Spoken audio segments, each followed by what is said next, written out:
I forgot. Here, this month's grocery money. What my husband slammed down was a single $50 bill. Only $50 a month for a family of 3. That's impossible. If you say it's not enough, then you should earn more. I could find no further foothold to argue with my husband, who looked at me with a chilly gaze. My name is Lily, and I'm 27 years old. I live with my husband and daughter. I met my husband, Tom, during our college years, and we became a couple 6 months after we met. I lost my mother when I was in elementary school, and since then, I was raised in a single-father household. I've faced prejudice from some people and never had a fiancé before. I heard my ex, Alex, talking behind my back, a child from a single-parent family can't be a good marriage partner. Can they even raise kids properly? But Tom was different. He said, "Your father must be a remarkable man to have raised such a wonderful woman like you." When I heard his words, tears rolled down my cheeks. Tom was always on my side, no matter what. At that moment, I became certain of him. After graduation, we both started working at my father's company. 3 years into our careers, Tom and I decided to get married. My father, who raised me in a single-parent household, is a very anxious man. He wanted Tom to be his successor. However, Tom's family strongly opposed, so we had to give up on that idea. I ended up marrying into Tom's family. And thus, our married life began. We were blessed with a child within 6 months. Afterward, I resigned from my father's company. I wanted to build a happy family surrounded by our children. I was delighted to feel closer to the happy family I had dreamed of. Little did I know that the birth of our child would mark the beginning of a nightmare. One evening at dinner. "Hey. Are you trying to piss me off with this awful meal? Make it again." As I tried to calm Tom's anger, ensuring it didn't turn towards our daughter, Emily, who started crying at his voice, I said, "I'm sorry. But this is takeout food. It's good, isn't it? Don't talk back to me. And if that's takeout, you're just being lazy. Do your household and parenting duties properly. How can you, please stop taking it out on me? You can't even cook properly. You're such a useless wife." Tom spat out those words and locked himself in his room. Why has it come to this? The kind person he used to be was nowhere to be found. As if he had become a completely different person. Thinking back, Tom's behavior began to change gradually after our daughter was born. He would get irritated easily, belittle me by saying things like, "You can't earn money, you're useless." Or, "Can't you even do the housework properly as a stay-at-home mom?" This is why children from single-parent families. He would ignore or not listen when I asked about work, possibly due to exhaustion. After all, Tom wanted me to be a stay-at-home mom to support the family, which led me to quit my job at my father's company. Tom's occasional tyrannical behavior seemed as if he enjoyed having control over me. Despite my growing resentment towards him, knowing the hardships of a single parent, I couldn't bring myself to consider divorce for the sake of our daughter. It seemed Tom was doing well at his company. He would sometimes call my father, who was too busy with work, to seek advice. But in reality, I would often sigh when looking at the photo of my younger self with my mother in our room. I wish I could have discussed this with Mom. 3 years into this life, one day. I forgot. Here, this month's grocery money. Tom threw down a single $50 bill as he said that. Just $50 a month for a family of 3. That's impossible. What happened to the money? Being frugal and making do with what you have is what a stay-at-home mom should be doing. You're always home. So use that brain of yours to think of something. Don't be unreasonable. Let me manage the household expenses. I have my own social expenses, so no. It's $50 for just you and the child. It should be easy, right? That's just impossible. Saying that, my husband left the room. Your father is a remarkable man to have raised to such a wonderful woman like you. Where has the Tom of those days gone? Or is this the real him? I've thought about running away many times, but I couldn't do that, thinking of my daughter. The hardship of raising a child alone. Oh, if only my mom was still alive. I've contemplated divorce several times. But the thought of burdening my daughter with the stigma of coming from a broken home always outweighed my courage to take that step. However, I wasn't just passively accepting the situation and obeying Tom. I've repeatedly asked for an increase in the grocery budget and secretly looked for work-from-home jobs or employment without him knowing. But with just $50 a month for groceries, I couldn't provide my daughter with decent meals. I had been using my savings from before I was married to supplement our monthly food expenses, but my savings were also running out. I was making every effort to ensure my daughter got nutritious meals first. However, such an unsustainable lifestyle of extreme budgeting eventually took its toll on my health. If I collapse, who will take care of my daughter? Maybe I should ask Dad for help. And with that thought, I decided to call my father. But after talking to him, I must have felt relieved. I lay down on the sofa and fell into a deep sleep. When I abruptly woke up, the first thing I saw was my daughter's sleeping face, with clear tear stains on her cheeks. Grandpa. Mommy's awake. Really? That's great. The next face I saw was my father's, with tears in his eyes. As I tried to understand the situation, staring at my father's face, he said, "Lily, I was really worried about you." "Dad, where am I?" "You're in the hospital. Collapsing from malnutrition in this day and age, what on earth happened?" My father, trying to hold back tears, choked on his words. He might have been crying the whole time I was asleep. He's always been a crybaby. "I'm sorry for worrying you. But why are you here? What about work? Don't you remember?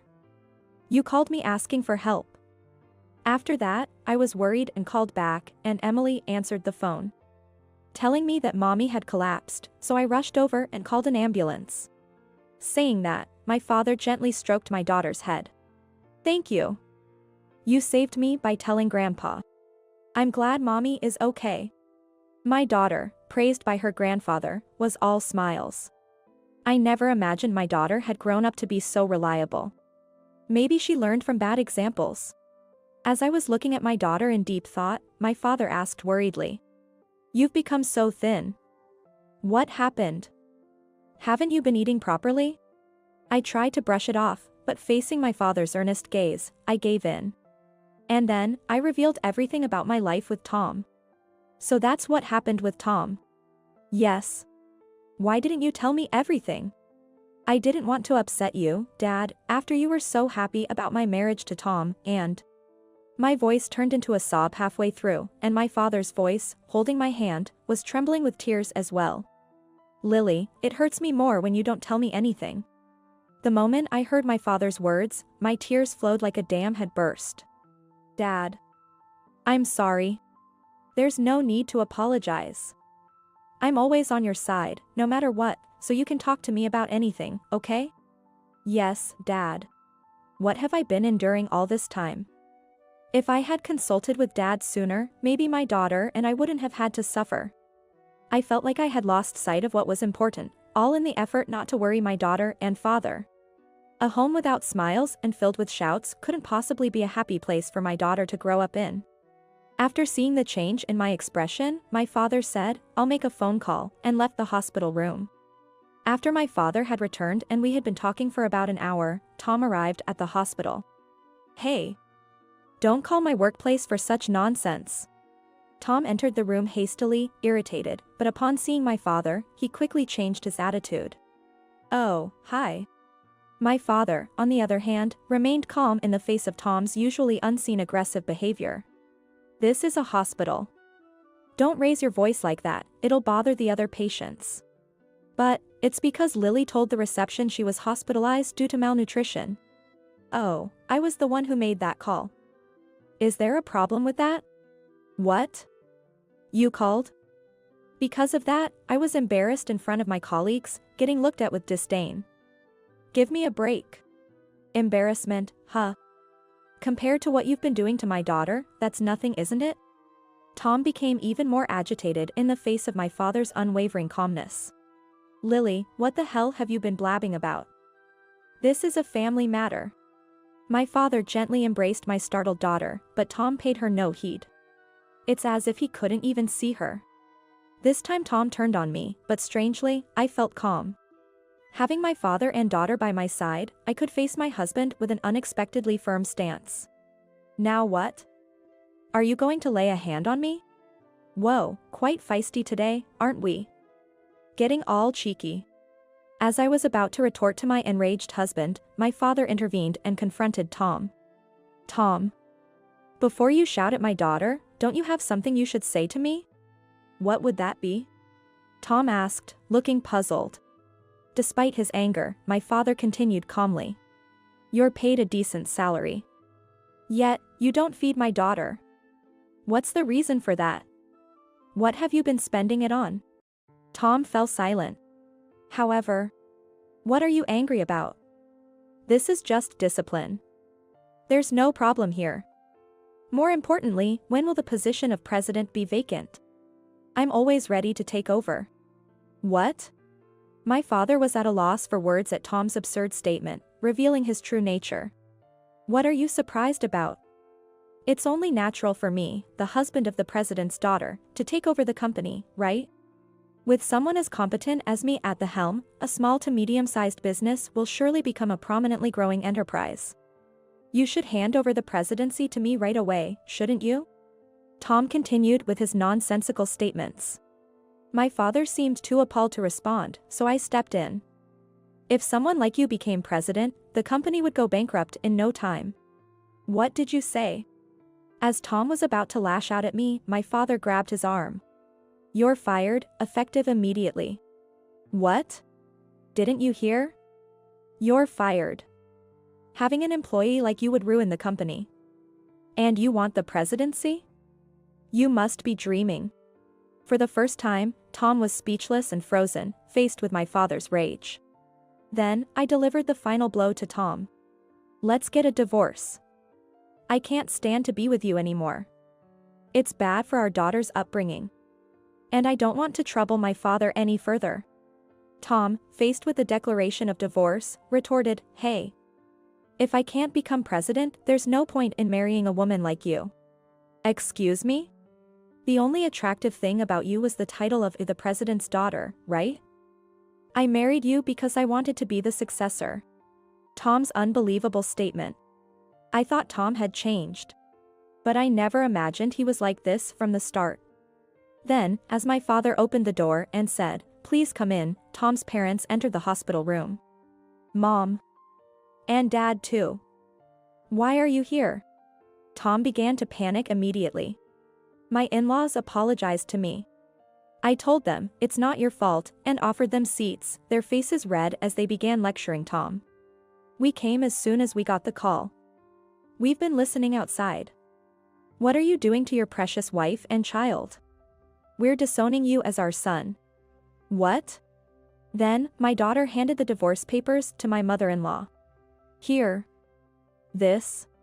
It seemed she knew I always kept them in my bag. What? Why? Just perfect, said my mother-in-law as she took the divorce papers, filled them in and then took Tom back home with her.